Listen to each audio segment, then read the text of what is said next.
Assalamualaikum warahmatullahi wabarakatuh. Waalaikumsalam warahmatullahi wabarakatuh. Mohon maaf Bapak Kepala, Siap. minta izin waktunya untuk sedikit bertanya. Ini terkait dengan penugasan di guru penggerak terkait dengan modul 3.1 tentang kepemimpinan. Ya. Jadi ada nulisang Pak Kepala, ada beberapa pertanyaan yang mungkin kepada Bapak. Kita langsung aja Pak. Siap. Yang pertama adalah selama ini bagaimana Bapak Kepala Sekolah dapat mengidentifikasi kasus-kasus yang merupakan dilema etika atau rujukan moral? Ya. Kalau terkait dengan kasus dilema etika ada rujukan moral, itu memang kita harus pahami dulu etika moral yang berlaku di sekolah. Nah, jadi kita di sekolah sudah ada etika yang diterjemahkan atau dirangkai di dalam bentuk yang namanya tata tertib sekolah. Nah, jadi tata tertib sekolah itulah nanti yang akan mendampingi atau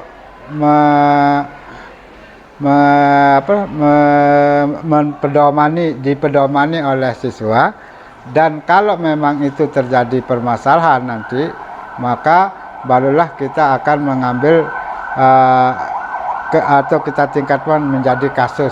Misalnya kasus narkoba, ya, jadi itu kita berikan dia poin tersendiri. Kemudian kasus perundungan dan sebagainya.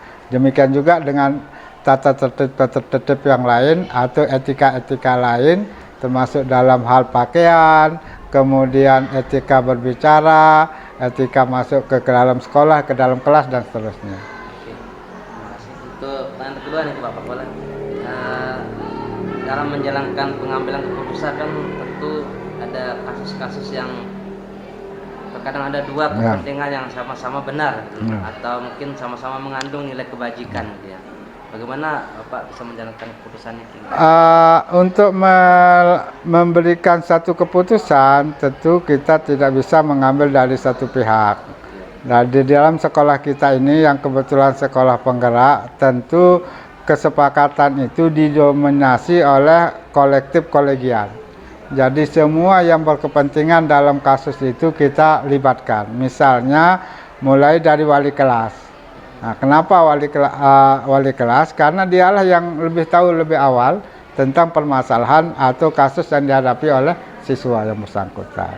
Kemudian juga kita libatkan dari pihak BPBK, karena BPBK ini kita anggap mengetahui jalan keluar dalam mengambil sikap untuk memberikan keputusan pada kasus yang dialami oleh siswa. Kemudian wakil kepala sekolah khususnya di bidang kesiswaan itu juga kita mendapatkan masukan.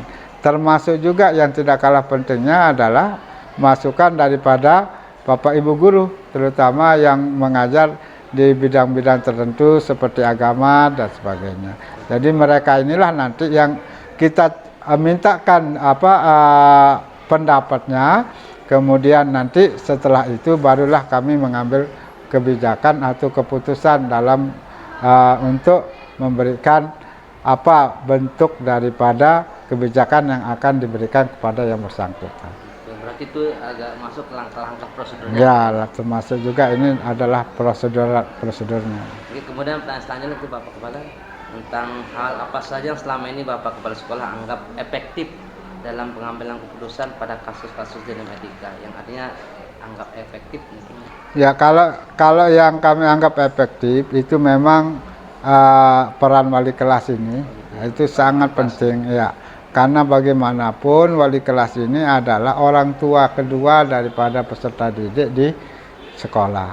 Oleh sebab itulah maka kita coba untuk menguatkan peranan daripada wali kelas ini untuk bisa lebih berbuat banyak dalam mengatasi masalah ini.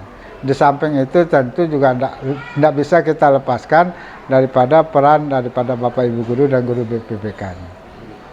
So, ada nggak tantangannya Pak Kepala?